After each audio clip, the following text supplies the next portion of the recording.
절 보십시오.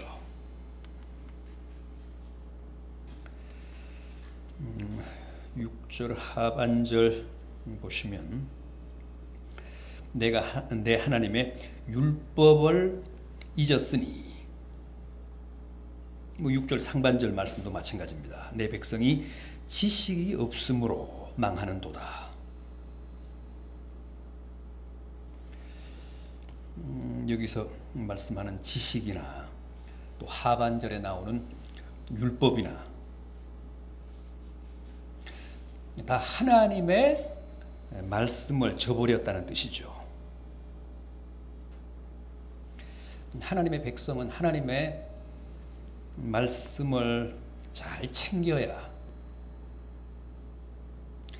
하나님의 말씀을 멸시하지 않아야 복받고 은혜를 누리며 사는데, 분명히 백성이 내 백성인데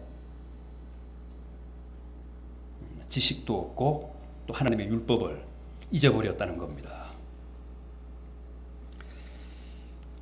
오늘이 성서주일이죠. 우리가 늘 말씀을 가까이 하며 살아야 됩니다만은 특별히 이 성서주일에 우리가 왜 반드시 하나님에 관한 지식, 하나님에 관한 말씀을 생활화해야 하는지, 또 하나님의 말씀을 가까이 하며 살면 어떤 은혜와 축복을 누리는지 오늘 주어진 이 본문을 통해 다시 한번 확인해 보도록 하겠습니다. 우선 우리가 하나님의 말씀, 하나님에 관한 지식을 저버리면 하나님도 우리의 자녀들을 저버린다고 하십니다. 이게 무슨 논리입니까? 우리가 하나님의 말씀을 저버리고 우리가 하나님의 말씀을 멀리 하는데 왜 하나님이 우리의 자녀들을 저버리신다고 합니까? 낮에도 말씀을 드렸듯이 하나님의 말씀은 곧 주님이십니다. 주님이 하나님의 말씀이잖아요. 주님이 이 땅에 오신 하나님의 생생한 말씀이잖아요. 입체적인 하나님의 말씀이잖아요. 주님의 존재, 주님의 선포, 주님의 삶이 그대로 하나님의 말씀이잖아요. 주님이 하나님 말씀의 구체적인 실체이기 때문에 우리가 하나님의 말씀인 주님을 저버리고 하나님의 말씀이신 주님의 뜻에 불복하면 하나님도 우리의 자녀들을 저버리신다는 논리예요.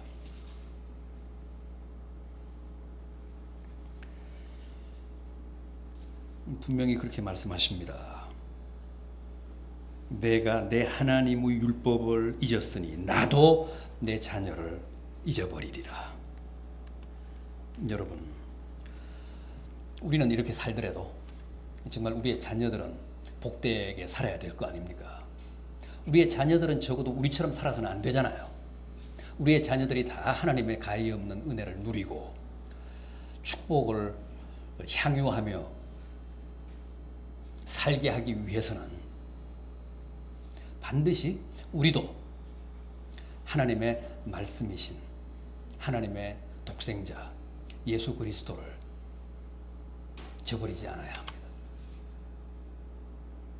하나님의 말씀이신 주님의 뜻에 늘 순종하며 복종하며 살아야 합니다. 그러면 하나님도 우리의 자녀들을 챙기신다는 거예요. 우리의 자녀들에게도 은혜를 베푸신다는 겁니다. 부디 우리의 자식들이 부모 때문에 우리 때문에 망하지 않고 도리어 하나님의 놀라우신 은혜를 누리며 살아갈 수 있도록 우리가 더욱 순종하고 복종하며 사는 은혜가 있기를 진심으로 기원합니다. 또 뭐라고 했습니까? 우리의 영화를 욕되게 하지 않겠다고 하십니다. 만약에 우리가 하나님의 말씀을 저버리면 우리의 영화가 다 욕된다는 겁니다. 영화는 그야말로 우리의 축복이 되어야 되잖아요. 우리의 기쁨이 되고 우리의 보람이 되어야 되지 않습니까? 그런데 그 영화가 도리어 우리에게 욕이 되고 저주가 되게 하신다는 거예요. 7절 보십시오. 그들은 번성할수록 내게 범죄하니 내가 그들의 영화를 변하여 욕이 되게 하리라. 틀림없는 말씀 아닙니까? 하나님의 말씀을 등지고 하나님의 말씀을 멸시하며 사는 사람들은 잘 되면 잘 될수록 기름진 죄 범하잖아요. 더 고단수로 하나님을 욕되게 하잖아요. 지식이 많은 사람은 그 지식으로 하나님을 대적하잖아요. 돈이 많은 사람들은 그 쌓은 부로 하나님을 욕되게 하잖아요. 대적하잖아요. 권력이 많은 사람도 마찬가지입니다. 하나님과 맞서려고 합니다.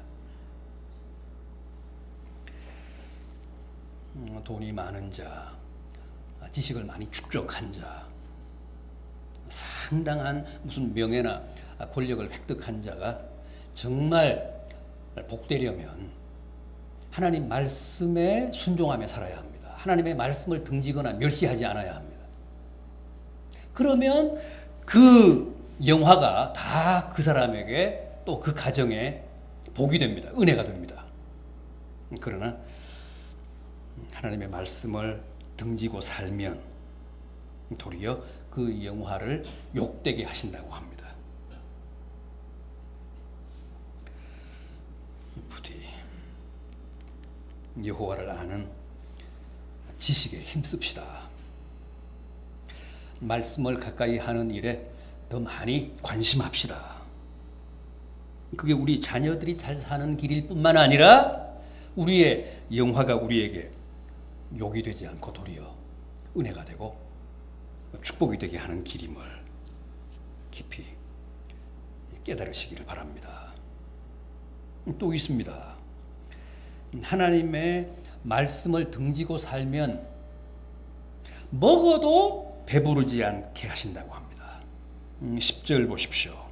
그들이 먹어도 배부르지 아니하며 음행하여도 수요가 늘지 못하니 이는 여호와를 버리고 따르지 아니하였음이니라. 이것도 아주 기가 막힌 말씀입니다. 아무리 먹고 아무리 행음을 해도 그 삶에 절대 충족이 없고 만족이 없다고 합니다. 잘 먹으면 또 뭐 좋은 걸 많이 가지면 그만큼 삶에 만족이 있어야 되는데 어떤 것도 성에 안 찬다는 거죠. 우리가 볼 때는 굉장히 화려한 것 같은데 연예인들 보면 말이죠. 그 사람들 뭐 다 가졌잖아요. 안 가진 게 없어 보이는데 그래도 그 사람들은 누구보다도 공허하잖아요. 그런 사람들일수록 자살하잖아요. 왜 그럴까요? 하나님의 말씀을 가까이 하지 않으면 영적인 욕구가 근본적으로 충족이 안 되기 때문에 모든 게 성에 안 찹니다. 공허합니다.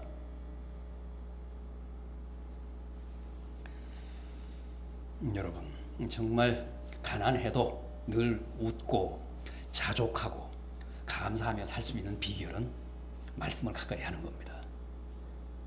그래서 내 영혼의 욕구가 충족이 돼야 합니다. 그러면 비록 환경은 여건은 삶의 조건은 열악해도 그런 중에도 감사하며 기뻐하며 소박하지만 열심히 살 수 있습니다. 공허하지 않고.